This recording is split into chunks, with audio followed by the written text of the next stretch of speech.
매일 아침 결혼 3년차 부부 도진 씨와 영미 씨는 로맨틱한 이별의 시간을 보냅니다. 잘 다녀와요. 자기 오늘 문화센터 가나? 오늘은 아니고. 사람들이라도 좀 만나. 피곤하면 쉬고. 일찍 올게. 알겠어. 저리도 발이 안 떨어질까요? 이러다 지각하겠어요, 도진 씨. 바이바이. 드디어 출발을 하는군요. 그런데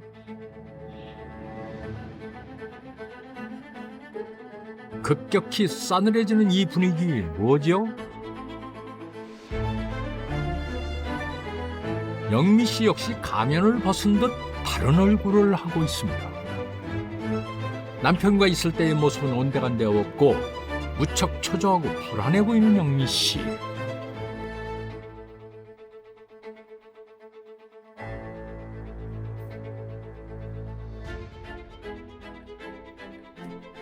온 집안을 헤집어 놓으면서 영미 씨는 뭘 그렇게 맹렬히 찾고 있는 걸까요?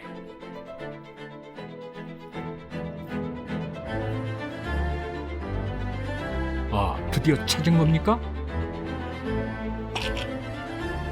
이건 약통 같은데요. 오빠가 진짜 죽이려고? 영미 씨를 죽이려 한다니요. 이게 대체 무슨 말입니까? 3년 전 신부님, 사랑스럽게. 결혼식을 앞두고 있는 예비 신랑 신부. 네, 신부님 신랑 한번 봐주시고. 입이 귀에 걸린다는 게 이런 거다 싶은 도진 씨와는 달리 영미 씨는 잔뜩 긴장한 것 같은데. 신부님 이 표정이 너무 굳었어요. 결혼하기 싫으신가 보다. 영사! 뚝 딱이지 말고. 아가야, 긴장하지 말고 미소. 네. 그러나 더욱 얼어붙어 버리는 영미 씨. 지켜보는 시선이 부담스러운 모양입니다. 자, 신부님 드레스 갈아입고 가실게요. 그런데 잠시 후 예상치 못한 일이 일어났습니다. 무슨 일이에요? 도진아, 영미가 없어졌어. 예? 그게 무슨 말이에요? 영미야! 드레스도 벗어 던진 채 신부가 사라졌습니다. 찾아볼게요. 영미 씨는 어디로 간 걸까요?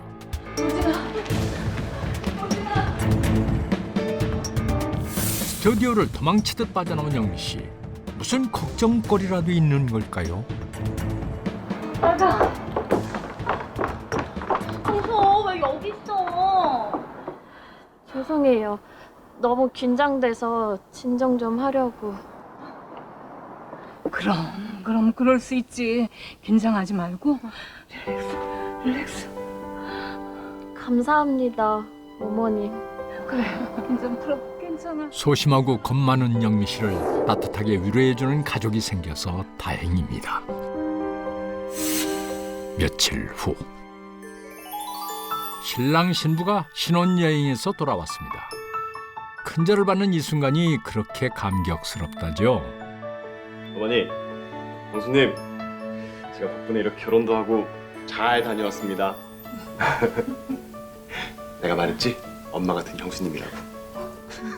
13살 어린 시동생을 각별히 돌봐왔던 종숙 씨입니다. 저희가 조그만 선물을 사왔는데요. 네, 내심 기대해 봅니다마는 뭐 준 거죠? 감귤 초콜릿. 초콜릿. 네. 이게 유명하대서. 이건 너무 예뻐서요. 보자마자 어머니랑 형수님 거라고 챙기더라고요. 완전 실망이에요. 저거는 보통 직장에서 휴가 출장 갔다 올 때 보통 사오는 거죠. 그래, 아가. 고맙다. 참 소탈하네. 우리 아가가 사온 감귤 초콜릿 뭐. 단번에 잘 맞는 사람이 어디 있겠습니까? 이제 막 가족이 됐으니 서로를 알아갈 시간이 필요하겠지요. 그렇다고 해도 이 두 사람 눈치가 없긴 없습니다.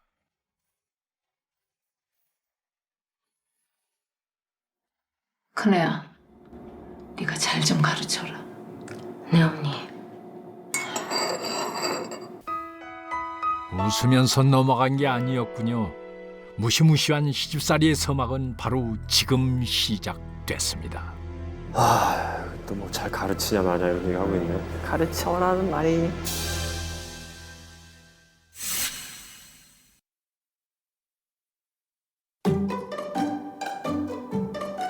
자, 결혼 1개월 차 부부의 아침은 어떨까요? 일찍 올게. 잘 다녀와요. 출근길이 참 달달합니다.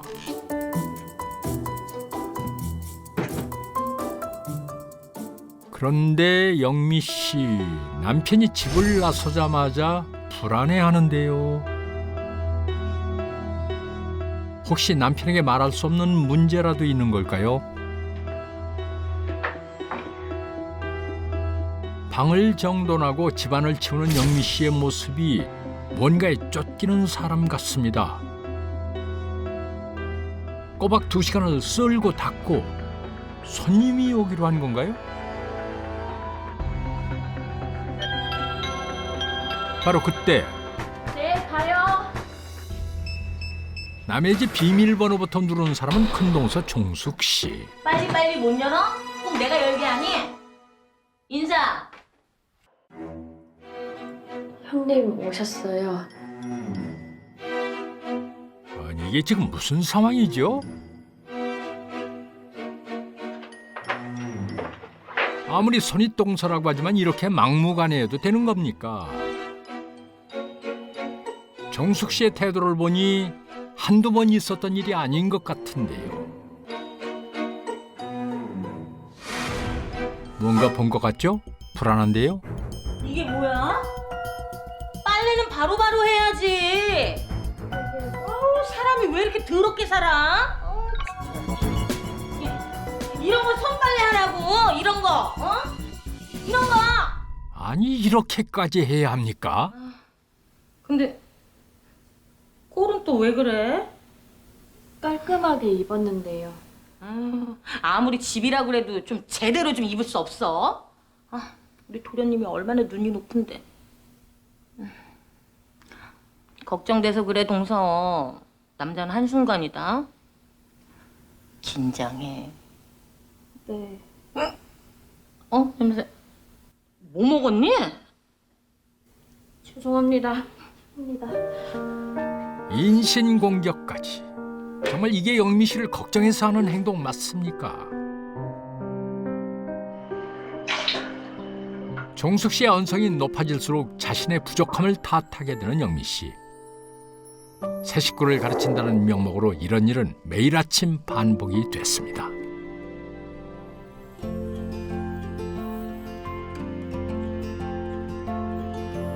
영미 씨 부부에게 변화가 생겼습니다. 기분이 좋아 보여요. 도진 씨가 지방 발령을 받으면서 이사를 하게 된 것입니다. 이젠 아침마다 숨을 겪지 않아도 되겠네요, 영미 씨. 그러지 말고 나 내려가서 먼저 집 구하면 그때 내려와. 싫어요. 어떻게 오빠 혼자만 보내. 난 모텔도 야관도 다 괜찮은데. 그래. 그럼 대충 싸고. 얼마나 좋을까요?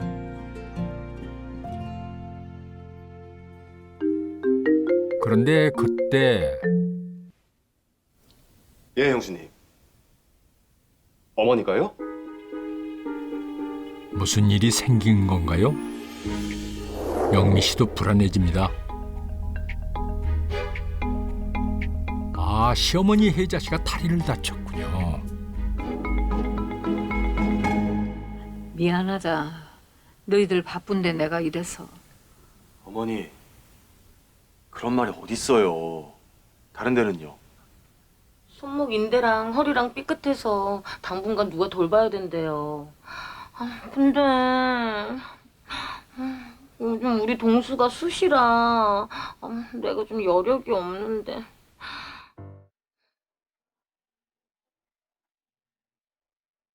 가족들의 시선이 한 곳을 향합니다. 영미 씨, 이를 어쩝니까? 혼자 남는 것을 두려워하는 아내의 마음을 도진 씨는 잘 알고 있습니다. 자신이 다친 것을 미안해하는 어머니의 모습도 눈에 밟힙니다. 아내가 남아주기를 바라는 어머니와 형수, 이를 거스린다면 불화가 생길 게 뻔하고 그렇다고 아내에게 어머니를 부탁하자니 미안함과 걱정이 앞섭니다. 누구의 마음도 외면할 수 없는 도진 씨. 어떤 선택을 해야 할까요?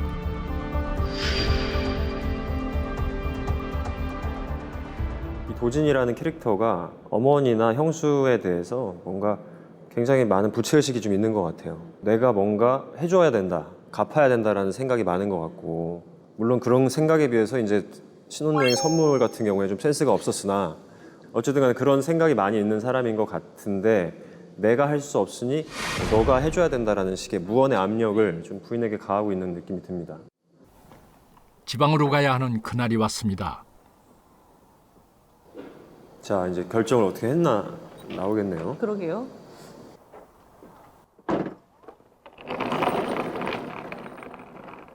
주말에 올라올게요.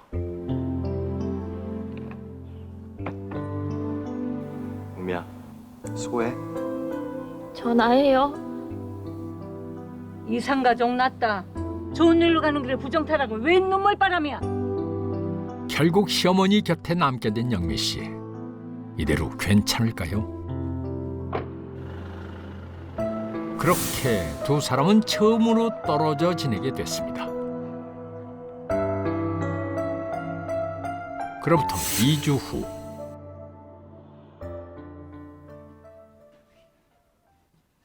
저 왔어요. 왔어? 왔어요.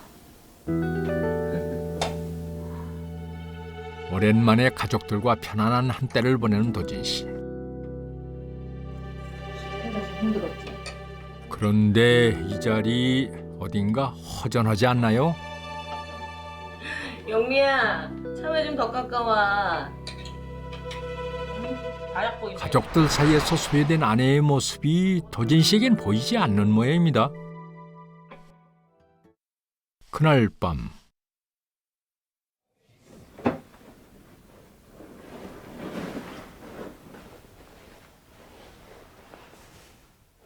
영미 씨는 남편과 대화할 마음이 없는 것 같은데요. 평소와 다른 영미 씨의 모습을 그제야 의아하게 생각하는 도진 씨. 여보, 무슨 일 있어? 아니에요. 왜 그래? 말을 해야 알지. 그냥 피곤해서 그래요.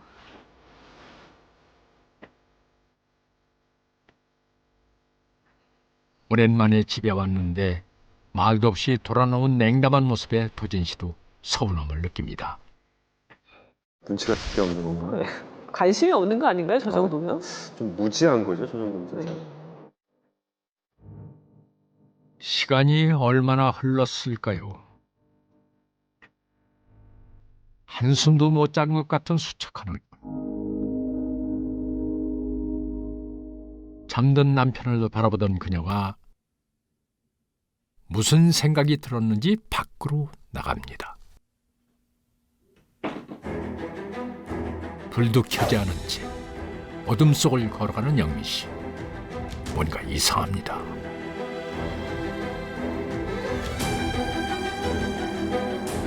세탁물을 뒤지더니 냄새를 맡는데요. 그녀는 왜 이런 기이한 행동을 하는 걸까요? 드디어 혜자 씨가 깁스를 푼 날. 하나, 둘, 셋. 어머니, 김수푼 거 축하드려요. 고생했다, 니들이. 에이, 어머니가 고생 많으셨죠. 영미, 당신도 고생 많았어. 네. 그럼 저 이제 내려가도 되죠? 줄곧 머릿속으로 생각하던 말이 어울리지 않는 자리에서 나왔습니다. 빨리 가서 짐 챙겨야겠다. 동서, 어머니가 동서 못 내려가게 일부러 다치셨니? 아니 얼마나 수발 들었다고 어디서 배운 짓이야? 끼어들지도 못하고 도진 씨는 눈치만 봅니다. 좀 끼어들어야죠. 그로부터 한 달이 또 지났습니다. 여전히 두 사람은 주말 부부로 지내고 있는데요. 오랜만에 집에 온 도진 씨는 충격적인 장면을 보게 됩니다.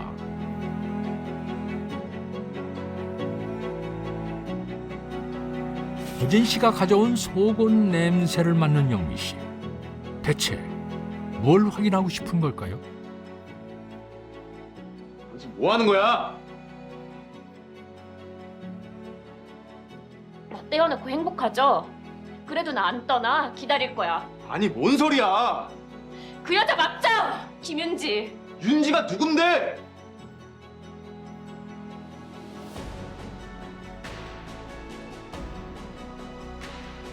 알람이 울리자 영미 씨의 머릿속은 또다시 바빠집니다. 이 상황에 다른 중요한 일이 있는 건가요?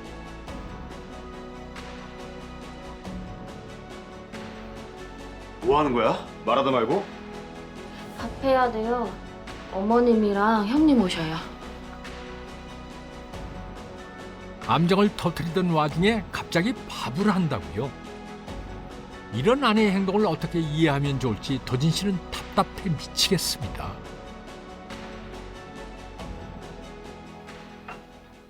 영미 씨가 준비한 식탁에서 식사를 하는 가족들. 그런데 식사 분위기가 왜 이런 겁니까? 지금 영미 씨 서 있는 건가요? 앉지도 않고?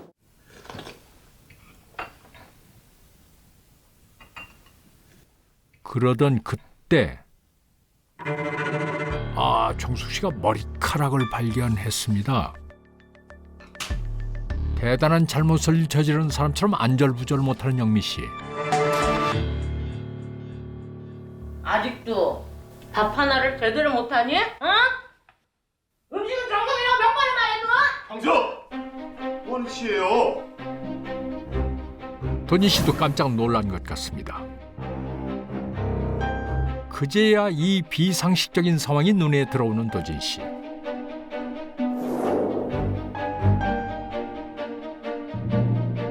어머니는 지금 이게 아무렇지도 않으세요? 그럴만 하니까 그러는 거야. 이러니 영미 씨가 위축될 수밖에요. 도대체 말귀를 못 알아들어? 말귀! 하지 마시라고요! 처음으로 형수 앞에서 아내를 감싸는 도진 씨. 너무 늦은 게 아니어야 할 텐데요. 너무 늦은 것 너무 같은데요. 늦었어. 결국 도진 씨는 아내를 데리고 병원을 찾았습니다. 김윤지 씨가 누구신가요? 결혼 전에 형수가 제 짝으로 생각했던 여잔데 이 사람이랑 비교를 좀 했나 봐요. 당신도 좋아했잖아. 그니까 나 떼놓고 갔지. 아니라니까. 전부 다 짜고 한 거예요. 온 가족이 윤지란 여자 데리려고 하는 거 나도 알아요. 아니라고 했지. 진정하세요. 생각보다 영미 씨의 상태는 심각했습니다. 종숙 씨의 말과 행동이 뇌리에 깊게 박혀 영미 씨를 올가매고 있었습니다.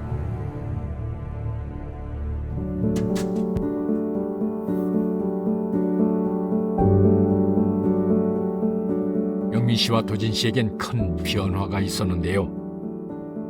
도진 씨는 어머니와 형수의 반대를 뿌리치고 아내를 지방 근무지로 데려왔고 벌써 1년 반이 지났습니다.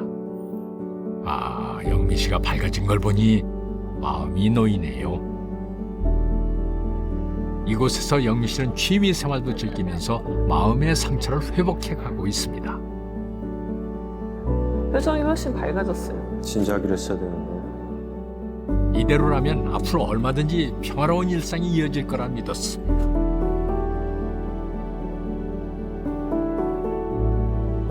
그런데 길을 걷던 영미 씨가 이상한 기분을 느낍니다.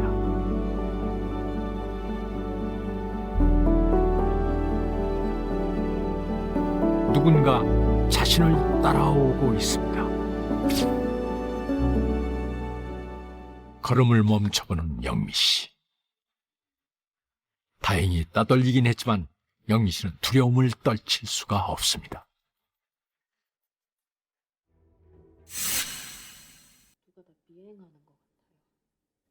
미행? 누가? 내 말 또 안 믿죠? 아니야, 믿지. 근데 당신을 왜 미행하지? 모르니까 무섭죠. 오늘 본 여자 저번에도 본 것 같은데. 아니야. 아닐 거야. 아니야, 걱정하지 마. 말은 그렇게 했지만 도진 씨도 걱정이 되는 모양입니다. 며칠 후 또다시 영미 씨를 미행하는 정체 모르는 사람. 대체 뭐 때문에 이런 짓을 하는 걸까요?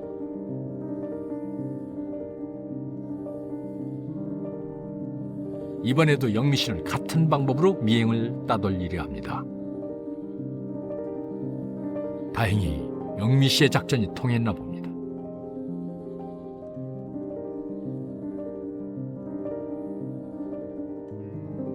그런데 이번엔 영미 씨가 그녀를 뒤쫓습니다. 누가 왜 자신을 미행하는지 알고 싶은 영미 씨. 그곳에서 영미 씨는 놀라운 광경을 목격합니다. 영미 씨를 미행하던 여자가 만나고 있는 사람은 바로 정숙 씨였습니다. 진짜 따라온 거예요? 여기까지? 너무 무섭겠다. 그렇다면 정숙 씨가 영미 씨를 감시하고 있었다는 건가요?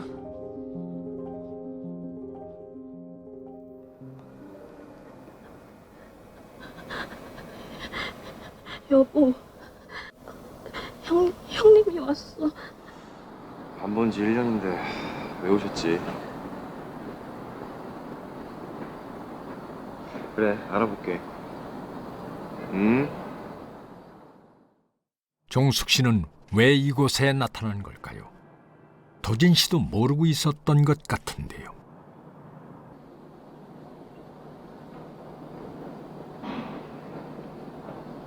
형수, 들켰어요? 아니, 이게 지금 무슨 말이죠?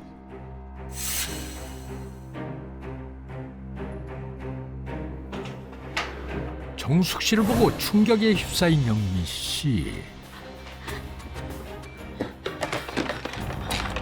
불안함을 달래려고 안정제를 찾는데요.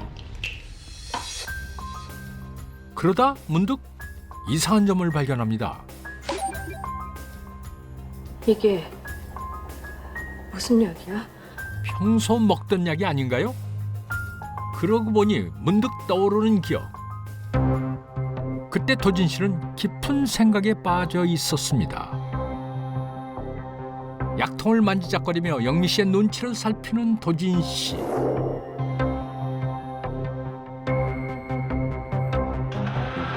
얼핏 알약을 꺼내는 모습을 본 것 같기도 했지만은 대수롭지 않게 여겼던 영미 씨.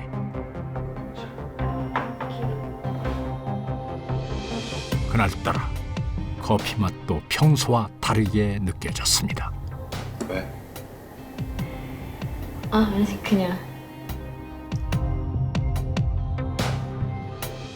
뭐 하는 거야?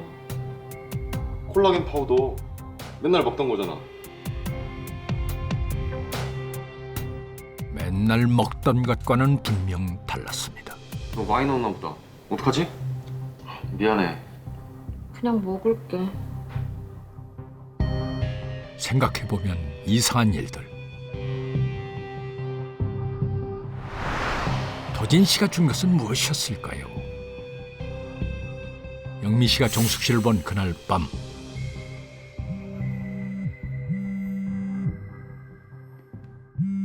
핸드폰이 울리는데도 선뜻 받지 않는 도진 씨. 영미 씨 눈치를 살피는 건가요?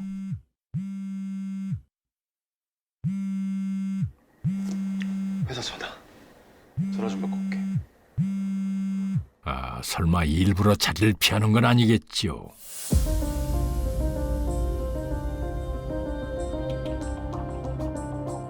아, 도진 씨의 행동이 어색했던 이유를 이제야 알겠습니다. 이렇게 오시면 어떡해요. 영미 알기라도 하면. 언제까지 미룰 거야? 그만 끝내. 도련님 마음만 먹어요. 다 알아서 해줄 테니까. 끝내라니요. 이게 지금 무슨 소리입니까?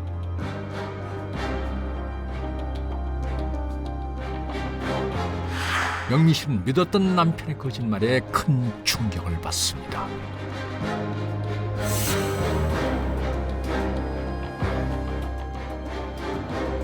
도대체 도진 씨는 아내 몰래 무슨 일을 꾸미고 있는 걸까요? 세 사람의 미래를 목격한 영미 씨. 생각하면 할수록 불안해집니다. 다음 날 아침. 잘 다녀와요. 영미 씨는 지난밤의 수상한 만남에 대해 한마디도 묻지 않았습니다. 그리고는 밤새 머릿속으로 생각한 바를 실행에 옮기는 중입니다. 온 집안을 샅샅이 뒤지는 영미 씨. 대체 뭘 찾는 걸까요?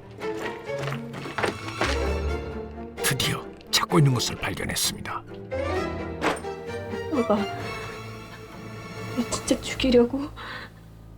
남편의 가방에서 그 수상한 약통을 발견한 영미 씨는 자신을 보호하는 결정을 내리게 됩니다.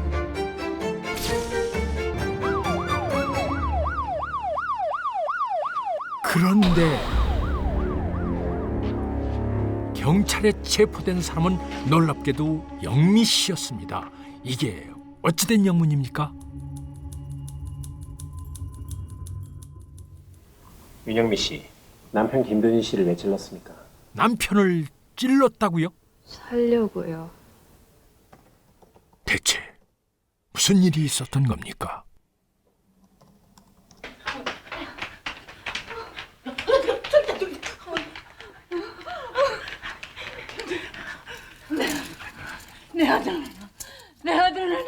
내 아들이 뭘 잘못했다고 우리 날 죽이라고 했잖아. 다 들었어. 나 죽이고 새 여자 들려고 잡다 그랬잖아. 동서 미쳤구나. 미쳤지. 온 가족이 날 죽이려고 하는데 어떻게 안 미쳐? 이제 그만 끝내라며. 날 처리하겠다고 했잖아.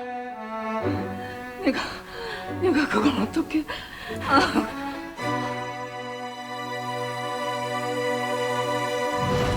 사실 이들이 찾아온 이유는 이렇습니다. 이렇게 오시면 어떡해요. 영미 알기라도 하면. 언제까지 미룰 거야? 그만 끝내. 더 심해지기 전에 입원시켜야죠. 결단을 내리라는 건 영미 씨의 입원을 두고 한 말이었습니다. 인격을 모독하는 정서적 학대에 반복해서 시달린 영미 씨. 이런 거 손빨래 하라고. 이런 거. 어? 이런 거.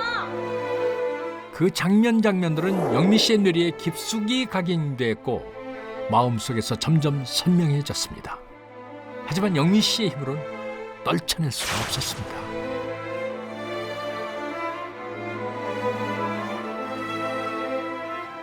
당신도 좋아했잖아. 온 가족이 윤지란 여자 들리려고 하는 거 나도 알아요. 상담과 약물 치료를 받던 영미 씨는 돌연 이 모든 것을 거부했고 나 왜 정신병자 취급해? 안 먹어. 내가 왜 손대는 거야?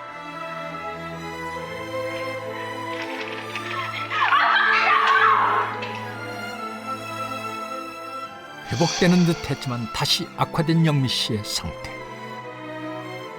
두 사람은 아슬아슬하게 버티고 있었습니다. 얼마 후 영미 씨에겐 새로운 증상이 생겼습니다. 지독한 불안에 시달린 나머지 자신이 미행당한다고 믿게 된 것입니다.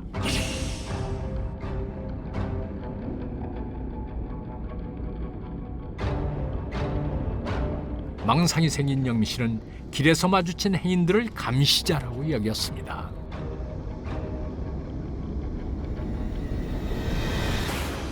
그리고 그들을 보낸 사람이 정숙 씨라고 믿었습니다. 진실까지 왜곡해버리는 아주 강력한 믿음이었던 것입니다. 너무 심각한데요. 망상 연장에서 나오는 한시였던 것 같아요. 아, 환시. 이렇게 욕심을 어떡해요. 하필이면 그때 정숙 씨와 혜자 씨가 도진 씨를 만나러 왔고 이를 본 영미 씨의 생각은 극명해졌습니다.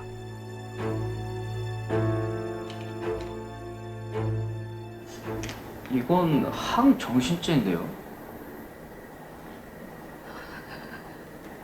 그럴 리가 없는데? 그럼 저희는 이만 가보겠습니다.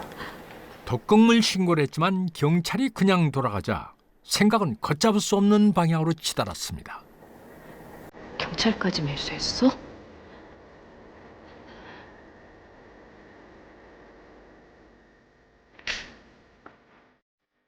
남편이 놓은 덫에서 벗어날 방법이 없다고 생각하게 된 영미 씨. 다른 가능성은 아무것도 떠오르지 않았습니다. 결국 영미 씨는 위험한 선택을 하고 맙니다.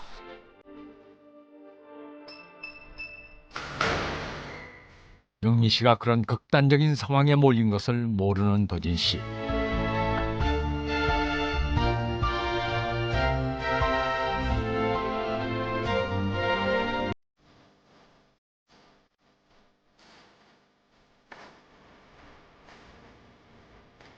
영미 씨가 내린 최악의 선택은 그들 모두를 파국으로 내몰고 말았습니다. 못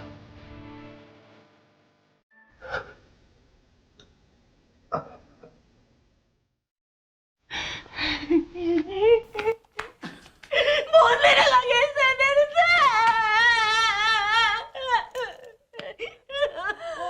되는데! 미친 거사, 네 남편은 너를 끝까지 지키겠다고, 끝까지 돌보겠다고 갔는데 어떻게 네가 그걸 내려? 우리 아들 살려놔야 살려. 그러니까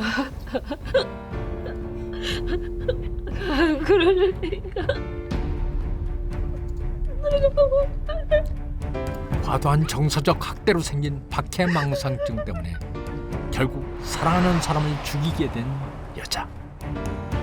과연 이 비극을 멈출 수 있었던 때는 언제였을까요?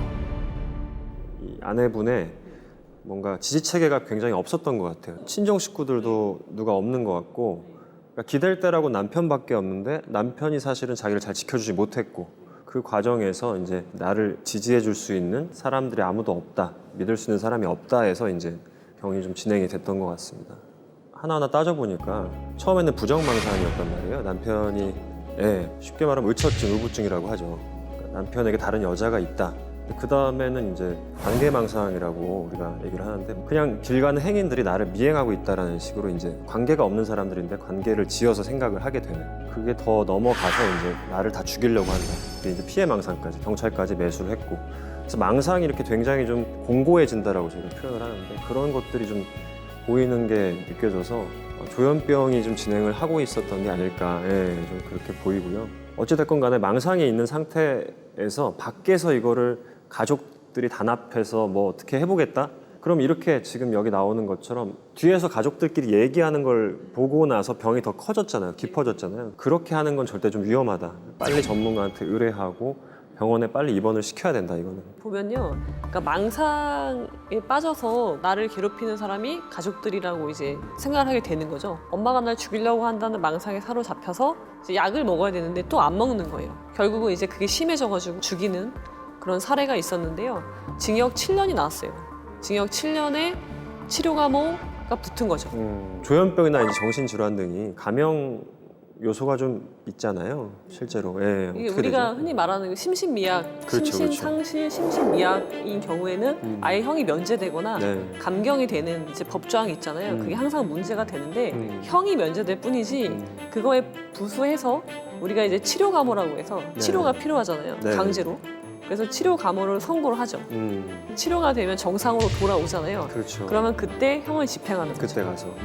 그래서 이게 형이 면제되거나 아예 감경되는 거는 아니라고 보시면 됩니다. 저도 이제 정신질환자들을 만나는 사람으로서 일단 이건 짚고 넘어가고 싶은데 정신증이 있다고 해서 범죄율이 꼭 올라가는 건 아니에요. 근데 많은 그 매체에서 범죄를 많이 저지른다라고 많이 내보내고 또 저희가 이제 그런 걸 접하다 보니까 편견을 갖게 되는데 사실은 그건 아니거든요. 재판부에서도 염려했던 거는 정신질환자들에 대한 범죄가 단순히 그냥 정신질환자에 대한 혐오와 공포가 사회에 만연해서는 안 된다고 한 번 더 강조를 했습니다.